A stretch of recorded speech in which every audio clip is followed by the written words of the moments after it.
Hi నమస్తే, welcome to TTV. ఈరోజు ప్రధాన వార్తాపత్రికలోని ముఖ్యమైన వార్తలు పూర్తిగా విశ్లేషించే ప్రయత్నం చేద్దాం. ఆ వార్తలకు సంబంధించి ఏ అంశాలు ఈరోజు ఉన్నాయో ఒకసారి చూసుకునే ప్రయత్నం అయితే చేద్దాం. ఉద్యమకారులను చెప్పుకునే వారికి వేల కోట్లు, టీవీ ఛానళ్లు, పేపర్లు, ఫామ్ హౌజులు సైతం వాళ్ళు ఎలా నెలకొల్పారని నిన్న రేవంత్ రెడ్డి మాట్లాడినట్టు మనకు అనిపిస్తుంది. అజిత బాష్పాలు అనే పుస్తకాల ఆవిష్కరణలో రేవంత్ రెడ్డి కొన్ని హాట్ కామెంట్ చేసిన దానికి సంబంధించి నిజంగా ఉద్యమం చేసిన వారెవరు ఉద్యమకారులమని చెప్పుకోరని, చెగువేర నుంచి అందశ్రీ వరకు పోరాటంలో ప్రజలకు స్ఫూర్తి అని, అలాంటి వాళ్ళు ఆస్తులు అంతస్తులు సర్వం కోల్పోయారు, పేరు పేగుబంధం తెచ్చుకొని దేశానికి నాయకత్వం వహించాలని కొందరు దురాశ అని, దాంతో ఉన్నది పాయే ఉంచుకున్నది పాయే అని కొంతమంది ఉన్నారని, అలాగే అభివృద్ధి అంటే అద్దాల మేడలు రంగుల గోడలు కాదని చెప్పుకొచ్చిండు. అయితే నా పదవి పేదవారి కోసమే ముఖ్య అని రేవంత్ రెడ్డి అంటాడు. మరి పేదవారి కోసం అయితే ఈరోజు నిన్న మొన్న జరిగిన క్రీడాయి ప్రాపర్టీ షోలో పేదవారి కోసమే పోయిన అన్ని రియల్ ఎస్టేట్ కంపెనీలకు సంబంధించి ఆ మీటింగ్కి ఈ పెద్ద మనిషి పేదవారి కోసమే పోయిండ. నాకు అర్థం కాదు. ఆయన పదవట పేదవారి కోసమేట. ఈడికొస్తే ఈ మాట, ఆడికొస్తే ఆ మాట, ఏడికొస్తే ఆ మాట మాట్లాడడం రేవంత్ రెడ్డికి అలవాటు అయిపోతుంది. ఓకే, అందశ్రీతో కలిసి అజిత బాష్పాలు అనే పుస్తక ఆవిష్కరణలో పాల్గొని మాట్లాడినట్టుగా మనకు తెలుస్తుంది. నేను ఎవరిని శత్రువులా చూడను, అలా చూడాలనుకున్న వారికి గొప్పతనం స్థాయి ఉండాలి. ఓకే, ఎవరిపైన కక్ష సాధింపు చర్యలు ఉండవు. ఏంది కేటీఆర్ని, హరీష్ రావుని, కేసీఆర్ని అరెస్ట్ చేయవన్నట్ట. ఇక కక్ష సాధింపు చర్యలు ఏమంటే కక్ష సాధింపులో కాదు, వాళ్ళు నేరం చేసిరని నువ్వు ప్రూవ్ చేస్తావు. నువ్వు ఎన్నికల ముందు అన్నావు, ఎన్నికలు అయిపోయిన తర్వాత కన్నావు, నిన్న మొన్న దాకా కూడా అన్నావు. ఇప్పుడు కక్ష సాధింపు చర్యలు లేవని అంటే ఎట్లా? నీ మీద కక్ష సాధించినప్పుడు, నీ మీద ఓటుకు నోటు కేసు పెట్టినప్పుడు అది కక్ష సాధింపు చర్యలో భాగంగా మిమ్మల్ని కూడా అరెస్ట్ చేపిస్తా అని సవాల్పై సవాళ్ళు విసిరినప్పుడు ఎటుపోయింది ఆ మాట? ఇప్పుడేమి ఈ మాట మాట్లాడుతున్నావు అంటే మనసు మారిపోయిందా? లోపడంగా అంతర్గతంగా జరిగిపోయినాయా? మళ్ళీ నోట్ల కట్టలు ఏమైనా వచ్చినాయా? లేకుంటే కేంద్రానికి భయపడుతున్నావా? లేకుంటే కేంద్రం ఏం చేయలేదు, వాళ్ళకే బీఆర్ఎస్ కనసరంలో ఉంది, మన వల్ల కాదు, వాళ్ళు ఏమన్నది మనం ఎట్లా చేస్తామని ఓ డిసైడ్కి వచ్చినట్టుగా అనిపిస్తుంది. అలాగే వాళ్ళు చేసుకున్న పాపను వాళ్ళు చేసుకున్న పాపానికి వాళ్ళే పోతట్టయితే నిన్నెందుకు ఎన్నుకుంటారు తెలంగాణ ప్రజలు? నాకు అర్థం కాదు. అసలు అయితే నిన్నెందుకు ఎన్నుకుంటారు? మరి నువ్వెందుకు అవసరమేగా? మళ్ళీ వాళ్ళని ఎన్నుకుంటారు. వాళ్ళు చేసుకున్న పాపం వాళ్ళే పోతారు, వీళ్ళు చేసుకున్న పాపం వీళ్ళు చేసుకుంటారు. మధ్యలో నీకెందుకు ఇక ఈ అధికారం? ఇదంతా ఈ హడావుడి, ఈ కేసులని, ఈ ఫోన్ ట్యాపింగ్ కేసు అని, ఔటర్ రింగ్ రోడ్కి సంబంధించిన కేసు అని, ఇంకా చాలా ఉన్నాయి. ఆ నీటి శాఖకు సంబంధించి, కాళేశ్వరం సంబంధించి ఆ కేసులని, ఇవన్నీ ఎందుకు? మరి వాళ్ళు చేసుకున్న పాపాలు వాళ్ళే పోతారు అనుకుంటే, నాకు నచ్చని వారి పట్ల అధికారాన్ని వినియోగిస్తే నాకన్నా మూర్ఖుడు ఉండడు. అంటే ఎవరిని అంటున్నావు నువ్వు? కేసీఆర్ వినియోగించు కాబట్టి కేసీఆర్ని అంటున్నావా, లేకుంటే నీకు నువ్వు సమర్థించుకుంటున్నావా? సరే, దీని గురించి ఒకసారి పూర్తిగా చూద్దాం. ఉద్యమకారులను చెప్పుకున్న వారికి టీవీ ఛానళ్లు, పేపర్లు, ఫామ్ హౌస్లు, వేల కోట్ల పెట్టుబడులు ఎలా వచ్చాయని సీఎం రేవంత్ రెడ్డి విమర్శించాడు. పరోక్షంగా మాజీ సీఎం కేసీఆర్ని ఉద్దేశించినట్టే ఈ కీలక వ్యాఖ్యలు చేసిండు. చాలా మంది తాము ఉద్యమకారులమని, ఉద్యమాల నుంచి వచ్చామని చెప్పుకుంటారని, కానీ నిజమైన ఉద్యమకారులు ఎవరికి తాము ఉద్యమకారులని చెప్పుకోరని చెప్పిండు. సో కేసీఆర్ని ఇండైరెక్ట్గా విమర్శించినట్టే ఉంది ఆల్రెడీ. కానీ ఇదేంటి మరి? నేను ఎవరిని శత్రువుగా చూడను అనేది ఒకటి. ఓకే, చూడకు. అలా చూడాలనుకున్న వారికి గొప్పతనం స్థాయి ఉండాలి. ఓకే, ఇది కూడా బాగుంది. ఎవరిపైన కక్ష సాధింపు చర్యలు ఉండవు, ఇది కూడా బాగానే ఉంది. వాళ్ళు చేసుకున్న పాపానికి వాళ్ళే పోతారు. కేసీఆర్ చేసిండు, కేటీఆర్ 2-3 చేసిండంటివి, హరీష్ రావు చేసినట్టువి, కవిత చేసిందే అరెస్ట్ అయ్యా. మరి వాళ్ళు చేసుకున్న పాపానికి వాళ్ళే పోతట్టయితే నువ్వెందుకయ్యా రేవంత్ అయ్యా? నువ్వెందుకు అన్నట్టు? నువ్వు ఉన్నది దేనికి? దీన్ని ఎన్నుకున్నది ఎందుకు? దీని కథ ఏందో పూర్తిగా మళ్ళా 7వ పేజీలు ఉందా? ఇది 7వ పేజీలో ఉంది. ఇంకో చూద్దాం ఏందో ఇంకేమంటున్నావు.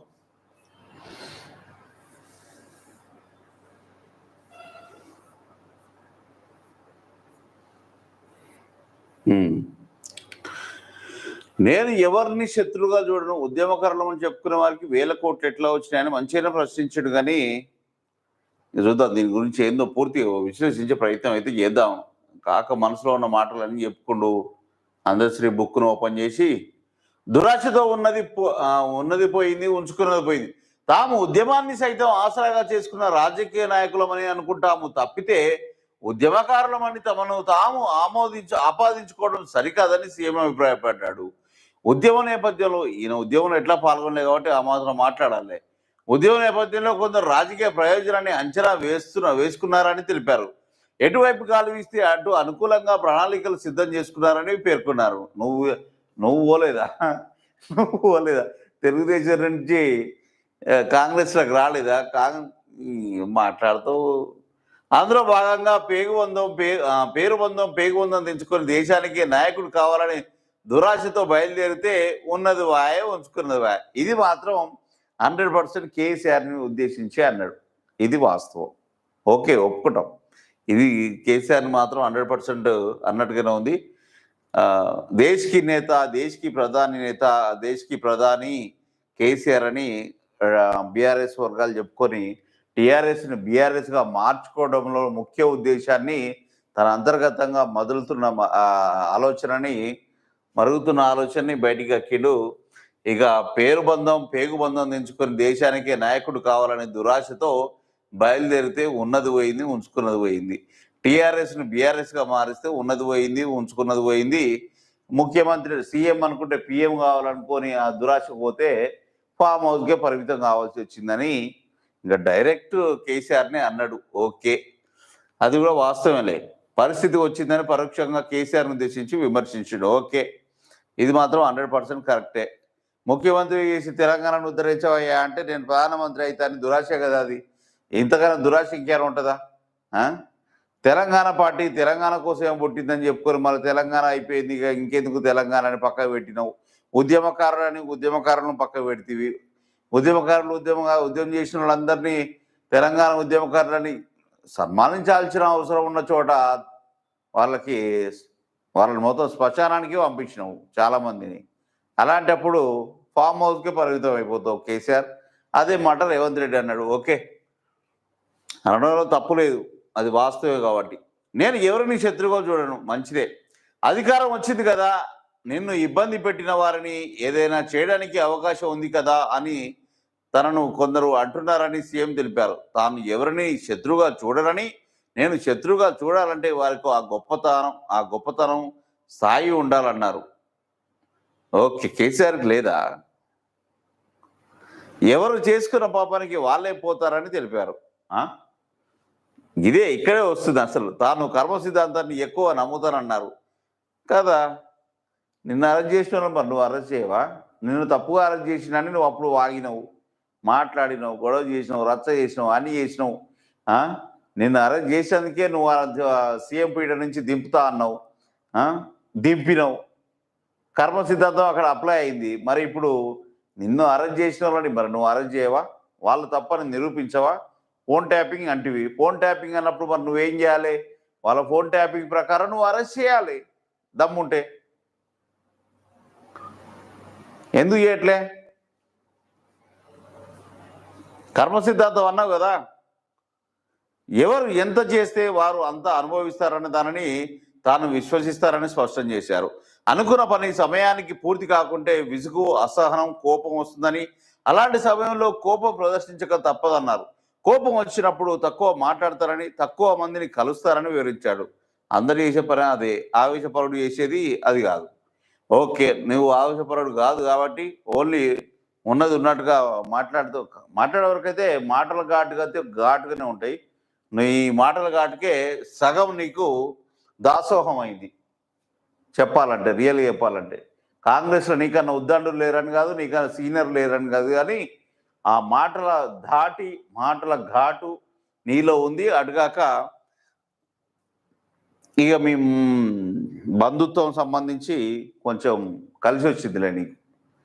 కాంగ్రెస్ తరపున పాత సీనియర్ నాయకులు ఉండే కదా, వాళ్ళ తరపు నుంచి నీకు కలిసి వచ్చింది. కానీ లేకుంటే చంద్రబాబు తరపు నుంచి కూడా కొంచెం కలిసి వచ్చినట్టే, కానీ లేకుంటే నువ్వు ఆ పొజిషన్లో ఉంటూనే కాదు. అలా చేస్తే నాకన్నా మూర్ఖుడు ఉండడు. తెలంగాణ ప్రజలు తనకు ఇచ్చిన ఈ అవకాశాన్ని సంక్షేమం, అభివృద్ధి కోసం, ఈ ప్రాంత అభ్యున్నతి కోసం ఉపయోగించకుండా తనకు నచ్చని వారిపై ఈ అధికారాన్ని వినియోగిస్తే తనకన్నా మూర్ఖుడు మరొకడు ఉండడని అభిప్రాయపడ్డాడు. అంటే దీన్ని బట్టి అర్థం చేసుకుంటే నన్ను ముఖ్యమంత్రిని చేసిరు, నేను ఎవరి మీద కక్ష సాధించుకోవట్లేను, రేపు ఇప్పుడు నేను అవినీతి చేస్తున్నా, రేపు నా మీద మళ్ళీ కక్ష సాధింపు చర్యలు ఉంటాయి. ఎందుకు ఇప్పుడు నేను కూడా కక్ష సాధింపు చర్యలు చేయకుంటే రేపు నాకు కూడా ఉండయని అనుకుంటున్నామేమో. కేసీఆర్ మాత్రం అలాంటి వాడు కాదు. నువ్వు గుర్తుపెట్టుకో. నువ్వు చేసినా గెలికినా గెలకపోయినా గెలికే రకం. నువ్వు గెలకనప్పుడే గెలికి నిన్ను బొక్కలు వేసినాడు. నీ కూతురు పెళ్ళికి కూడా నేను సంఖ్యలతోటే పోలీస్ పహారాలోనే పెళ్ళికి అటెండ్ చేసినాడు. అవన్నీ మర్చిపోయినావు. సో నువ్వు మర్చిపోతే మర్చిపోవచ్చు, no problem.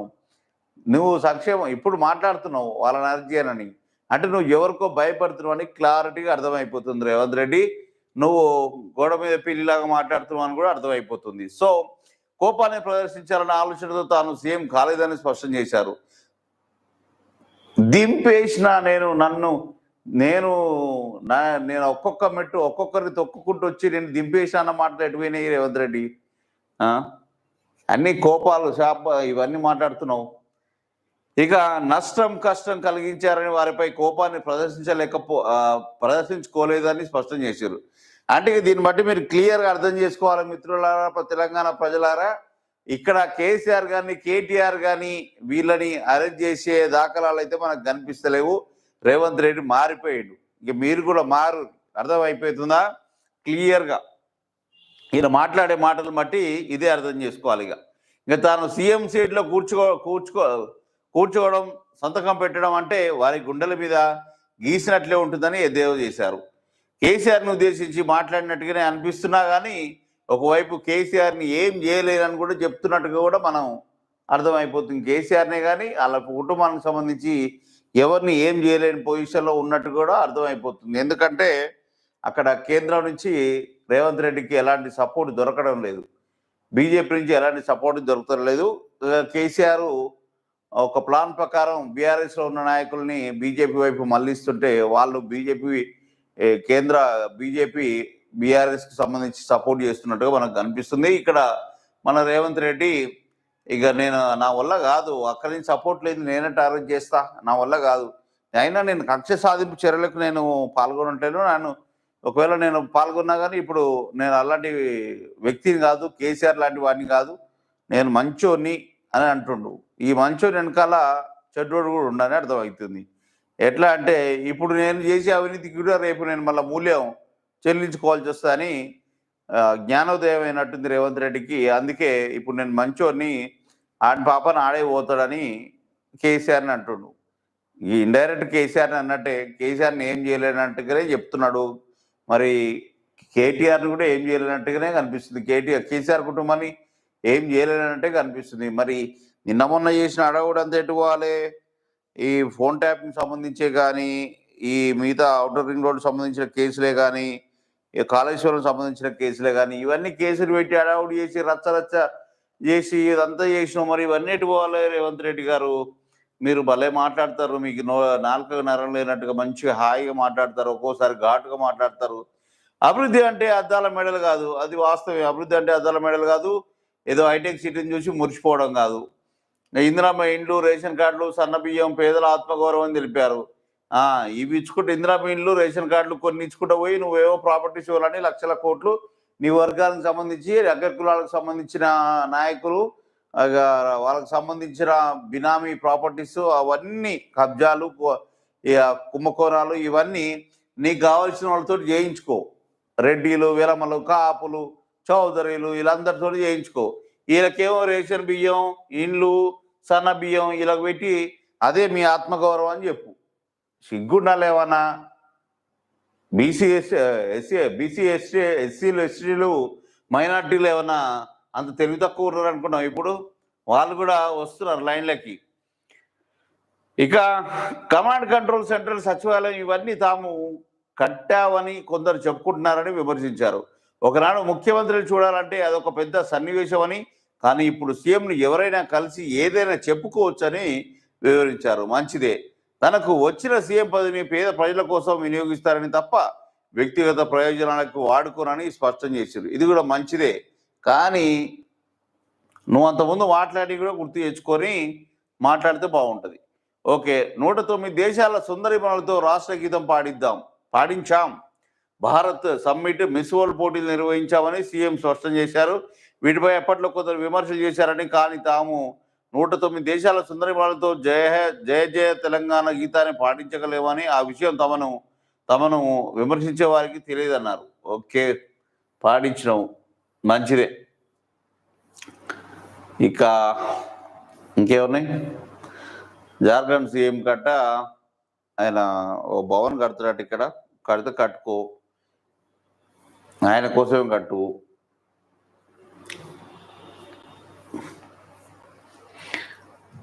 Harish Rao press meet పెట్టిండు, ఏందో ఒకసారి చూద్దాం.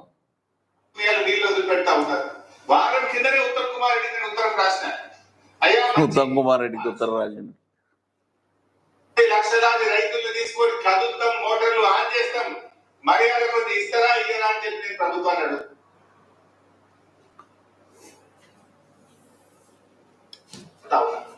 ఆ పరిస్థితి తెచ్చు.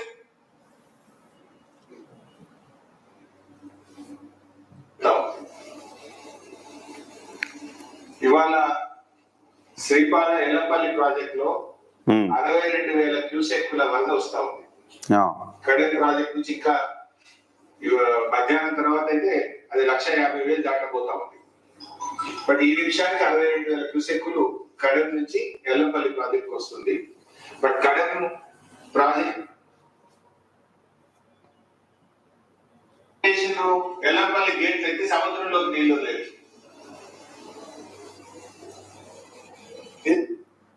It's a criminal negligence. ఎవడైనా చుక్కను ఒడిసి పడతాడు రైతుల కోసం. నీళ్ల విలువ రైతులకు తెలుస్తుంది. ఈ ఉత్తమ్ కుమార్ రెడ్డికి, రేవంత్ రెడ్డికి నీళ్ల విలువ తెలియదు. మీరు వ్యవసాయం చేసిన వాళ్ళు కాదు. రాష్ట్ర ప్రభుత్వం వ్యవసాయం చేసిన వాళ్ళే మంత్రులు అవుతారంటే, ఇక నువ్వు వ్యవసాయం చేసినావా? వ్యవసాయం చేసిన వాళ్ళే మంత్రులు అవుతారా? రాజకీయాల కోసం రైతుల మీద పగ ప్రతీకారాన్ని తీసుకుంటా ఉంది. ఎవరైనా అధికారంలోకి వస్తే ప్రజలకు మేలు చేయాలి తప్ప ప్రజలకు కీడు చేయకూడదు. ప్రజలకు కీడు చేస్తే అది ప్రభుత్వమే అనపడదు. ఎంత వినసొంపుగా ఉన్నాయి మాటలు చూడండి. అధికారం కోల్పోతే ఇట్లా మాట్లాడతారు, అధికారం ఉంటే వేరే తిరుగుంటుంది.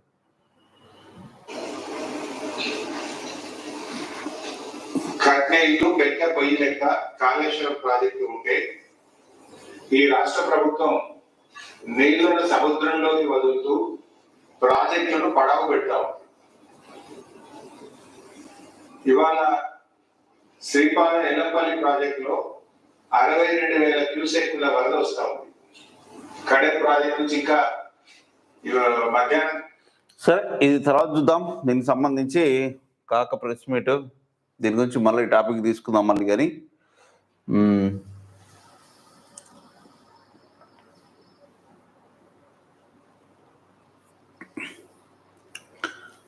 ఓకే, ఇంకేముంది? రేవంత్ రెడ్డి గురించి మాట్లాడేది ఏమన్నా?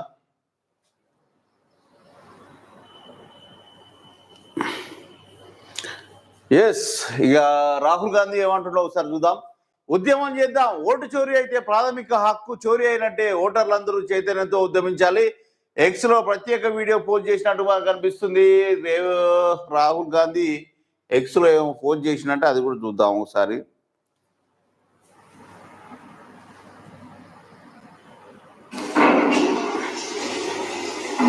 రాష్ట్ర ప్రభుత్వం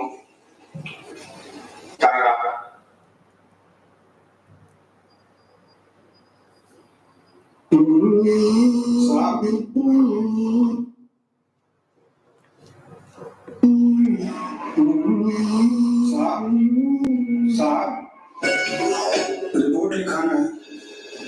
हमें पुलिस स्टेशन में रिपोर्ट नहीं लिखवाएगा तो क्या खाना पकवाएगा? चोरी का रिपोर्ट लिखा है। अब किस चीज की चोरी? बैग साइकिल मोटरसाइकिल कहाँ चोरी हुआ है? पैसा टका गहना बीवी किस चीज की चोरी? वोट साहब हमारा वोट चोरी हुआ है। अरे निर्वाचन को खा दे वोट भी कहीं चोरी होता है क्या? होता है साहब, एक में लाखों वोटों का चोरी हो रहा है। मतदाता सूची से नाम काट के फर्जी वोट डाल के वोट चोरी होता है। साहब वोट तो चोरी हुआ है हमारा। आपकी वोट की चोरी, अधिकार की चोरी, आपकी पहचान की चोरी। पांडे चेक करना पड़ेगा कहीं हमारा भी वोट तो चोरी नहीं हो गया। ఇది కథ. ఆయన కూడా ఓటు చోరీ అయిందంట. రాహుల్ గాంధీ మరి షిట్లే కానీ వీడియో బాగుంది. ఓకే, ఇవన్నీ బాగానే ఉన్నాయి. ఈ ఓటు చోరీ గురించి, స్టాప్ ఓటు చోరీ గురించి ఇవన్నీ బాగానే చేస్తుండు. కానీ మరి ఓటు చోరీ గురించి ఉద్యమం కూడా చేయమంటుండ్రు రాహుల్ గాంధీ.